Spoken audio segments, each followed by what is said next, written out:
കള്ളത്തരങ്ങൾ പൊളിച്ചടുക്കി ഇന്ത്യയുടെ സൈനിക നടപടി ഓപ്പറേഷൻ സിന്ധൂരിനിടയിൽ ഇന്ത്യൻ വ്യോമസേനയുടെ റാഫേൽ യുദ്ധവിമാനങ്ങൾ എല്ലാം തന്നെ വെടിവെച്ചിട്ടു എന്ന് പാകിസ്ഥാൻ അവകാശപ്പെട്ട് രംഗത്ത് വന്നിരുന്നു. എന്നാൽ ഇത് വ്യാജ ആരോപണമാണ് എന്ന് തെളിയുകയാണ്. ഒരൊറ്റ റാഫേൽ യുദ്ധവിമാനം പോലും ഇവിടെ തകർന്നിട്ടില്ല എന്നും ഫ്രാൻസിൽ നിന്ന് ഇന്ത്യ വാങ്ങിയ 36 റാഫേൽ ജെറ്റുകളും പൂർണ്ണമായും തന്നെ അവിടെ പ്രവർത്തനക്ഷമമാണ് എന്നതാണ് ഇപ്പോൾ ഇന്ത്യൻ വ്യോമസേന പുറത്തിറക്കിയ ഔദ്യോഗിക രേഖയിൽ പറയുന്നത്. ഇതോടുകൂടി തന്നെ പാകിസ്ഥാന് കനത്ത തിരിച്ചടിയാണ് ലഭിച്ചിരിക്കുന്നത്. ഓപ്പറേഷൻ സിന്ധൂരിനിടെ തന്നെ നിരവധി റാഫേൽ ജെറ്റുകൾ വെടിവെച്ചിട്ടു എന്ന തെറ്റായ അവകാശവാദങ്ങൾ പ്രചരിപ്പിച്ചത് അവർക്ക് തന്നെ ഇപ്പോൾ വിനയാവുകയാണ്. 2026 ജൂൺ 15 വ്യോമസേന ആസ്ഥാനത്ത് ഡയറക്ടറേറ്റ് ഓഫ് എഞ്ചിനീയറിംഗ് ഫ്രഞ്ച് കമ്പനിയായ സൂഫ്രാൻ അതായത് സൂഫ്രാൻ എയർക്രാഫ്റ്റ് എഞ്ചിനീയറുകൾക്ക് ഒരു ബ്രിഡ്ജ് സപ്പോർട്ട് പ്രപ്പോസൽ അത് അയച്ചിരുന്നു.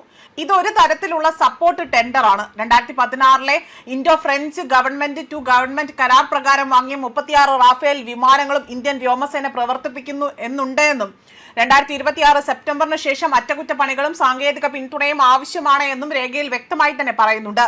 ഇതിനായി തന്നെ IAF ടെൻഡർ നൽകിയിട്ടുണ്ട് എന്നതും വ്യക്തമാണ്. 36 റാഫേൽ യുദ്ധവിമാനങ്ങളുടെ അറ്റകുറ്റപ്പണികൾക്കായി തന്നെ വ്യോമസേന ടെൻഡർ നൽകിയതായും റാഫേൽ വിമാനങ്ങളുടെ എഞ്ചിൻ നിർമ്മാതാക്കളായ സാഫ്രോൺ എയർക്രാഫ്റ്റ് എഞ്ചിനീയേഴ്സ് ആണ് ഈ സാങ്കേതിക പിന്തുണ കരാർ ഇവിടെ സംബന്ധിച്ചുകൊണ്ടുള്ള നിർദ്ദേശങ്ങൾ നൽകിയിരിക്കുന്നത്. ഓരോ വിമാനവും വർഷത്തിൽ ശരാശരി 150 മണിക്കൂർ വീതം പുറപ്പെടുമെന്ന കണക്കുകൂട്ടലിലാണ് പദ്ധതി തയ്യാറാക്കിയിരിക്കുന്നത്. അടുത്ത 5 മാസത്തിനുള്ളിൽ തന്നെ മൊത്തം 2250 പറക്കൽ മണിക്കൂറുകളാണ് രേഖയിൽ കണക്കാക്കുന്നത്. പ്രധാനമായും 36 റാഫേൽ വിമാനങ്ങളും പ്രവർത്തനക്ഷമമാണ് എന്ന അടിസ്ഥാനത്തിലാണ് ഈ പാക്കേജ് തയ്യാറാക്കിയിരിക്കുന്നത്. എങ്കിലും വിമാനങ്ങൾ നഷ്ടമായിരുന്നുവെങ്കിൽ അത് പരിപാലന സപ്പോർട്ട് കണക്കുകളിൽ പ്രതിഫലിക്കേണ്ടതായിരുന്നു എന്നതാണ് പ്രതിരോധ വിദഗ്ധരുടെ വിലയിരുത്തൽ. ഇതോടുകൂടി തന്നെ നിരവധി റാഫേൽ യുദ്ധവിമാനങ്ങൾ തകർന്നുവെന്ന പാകിസ്ഥാനിലെ ചില മാധ്യമങ്ങളുടെയും സൈനിക വൃത്തങ്ങളുടെയും അവകാശവാദങ്ങൾ വീണ്ടും ചോദ്യം ചെയ്യപ്പെടുകയാണ്. 2016 ഫ്രാൻസിൽ നിന്ന് വാങ്ങിയ 36 റാഫേൽ യുദ്ധവിമാനങ്ങൾ നിലവിൽ ഇന്ത്യൻ വ്യോമസേനയുടെ പ്രതിരോധ ആക്രമണ ശേഷിയുടെ ഭാഗമാണ്.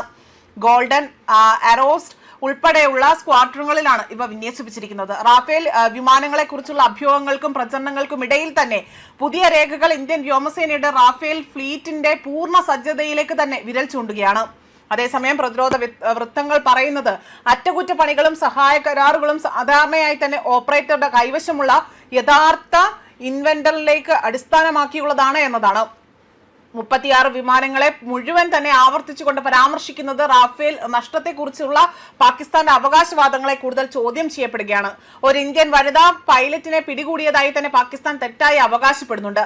അതോടൊപ്പം തന്നെ IFA ചീഫ് മാർഷൽ കൂടിയായ AP സിംഗ് ആകട്ടെ മുൻപ് ഈ അവകാശവാദങ്ങളെ കെട്ടുകഥകൾ എന്ന് തള്ളിക്കളയുകയാണ് ചെയ്തത്.